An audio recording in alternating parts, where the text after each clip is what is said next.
Hello, this is Mr. Evans, and this video is to help you take some notes in your engineering journal about the Autodesk Fusion 360 user interface. Before you start these notes, make sure you watch the previous video that I put on the assignment so you get a good understanding of what this is even talking about. Let's get started. As always, let's make sure we put a date at the top of our journal page as well as your initials. And the title for this activity is the Autodesk Fusion 360 User Interface. Okay, let's start the notes with a large rectangle, about 15 to 20 lines high. It can be a little shorter if you want, but you definitely want enough room to write some information in there. So make these nice straight lines, use a ruler, take your time, maybe even use a colored pencil, make the lines a little thicker. Like I've always said, sloppy notes, sloppy brain, so keep it nice and neat.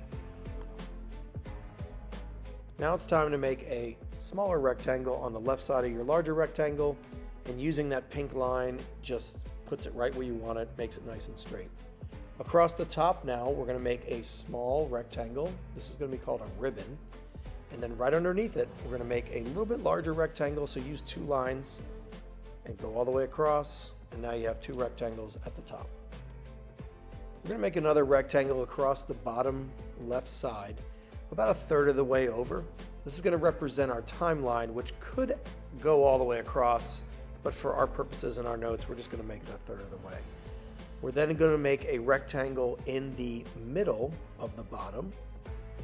No reason to make this one too big. It's just a very small toolbar at the bottom of the screen. Go ahead and make sure you use your ruler, make it nice and straight. Keep it nice and neat. Go ahead and watch what I'm drawing for a moment before you start anything. I'm going to make a small rectangle on the left side here, but it's not going to be a defined boxed menu. So I'm going to go ahead and put dashed or dotted lines around it just to indicate that we have a section here, but it's not really a boxed section. Okay, we're almost done. We're going to work on the middle section now, and for this one it's probably going to take you the longest. What we want to do is make a grid. So I'm going to draw about 7 lines, vertical lines that are parallel to each other, and then I'm going to make 7 or 8 horizontal lines also parallel to each other, and I can use the lines on the paper just to make it go a little faster. Still use a ruler though, still keep it nice and neat. Now moving on from our grid, we're going to make a diamond shape at that top right hand corner. I'm going to zoom in so you can see this a little bit better. It's kind of a long, narrow diamond, and we're going to turn this into a cube. So putting a line down the middle there, and then keeping the left line going over parallel with the top line. I'll mark them here for you so you can see what I'm talking about. So this line and this line are parallel, and then you're going to connect it at the end there. And you can see the cube starting to form. You can do the same thing on the other side and connect it, and you're going to be able to create yourself a nice three-dimensional cube, which is going to represent what's called the view cube, a very important part of the software. It's what you're going to use to view different parts of your design. You are done drawing all the sections. Now it's time to label them. We're going to put 2 arrows on that left rectangle to show that that area is a show/hide box that is not always visible. Skip down about 3 lines and let's label this the data panel. Now to make the data panel visible, we have to draw in a toggle button. This toggle button is going to go on that top ribbon, and I zoomed in here so you could see it. It was hard for me to draw with it zoomed out, but it's 9 little boxes, and that toggle button is what makes the data panel reveal or hide. So we're going to just write toggle right there with a little arrow aiming at the data panel. The ribbon that toggle button is located is actually called the application bar. And we'll go over all the different tools and menus that you can access in the application bar when we get into the software, but we just want to know the name of it now so you know how to reference it when it's mentioned in the training videos. On the right side of the application bar is where you're going to see a circle with your initials in it. This lets you know you are logged into your account for Fusion 360. We're now going to label the ribbon underneath the application bar, and this is simply called the toolbar. Most of the tools you're going to use when you're designing are going to be located here. On the left side of this, let's go ahead and draw a small rectangle, and we're going to put a little drop down caret. That's what that triangle is called on the right. And go ahead and write in design. This represents the main mode that we're going to be using when training on how to use Fusion 360. It's time to label the dashed or dotted area. This is called the browser. Now the browser, like I told you, is not a defined boxed menu.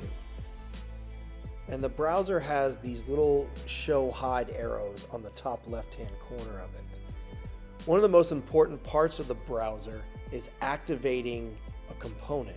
We're going to draw a little bullseye at the top right-hand corner above the word browser there, because I want to make sure you understand this is where you would activate your component. And in this case, it would be the root component, but we'll get into that much later. The next section is going to be that grid. Let's just put canvas in there because that's what this whole area, everywhere that you draw and design, is called the canvas, very similar to any other art program. The view cube we already mentioned, so let's go ahead and write in view cube. And let's at least put a couple directional labels here. So for example, where the arrow is pointing, that's going to be called the front. And then we'll label the right side right. And of course, the top is going to be top. Let's move on to the next section, which is down in the left-hand corner. This is called the timeline. And the timeline has a play button. So let's go ahead and draw the play button first. It's a triangle turned on its side. And go ahead and put in the word timeline. The timeline is a super important part of this design tool because it's like a time machine. So let's say you made a mistake 5 steps back. If the design was done properly, you could go back, correct that mistake, and apply it to the design without having to erase the previous 4 steps as well.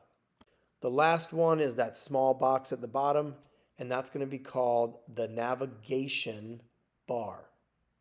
And the navigation bar contains all kinds of tools that allow you to change what the canvas might look like, zooming in, changing colors, and other features of your design.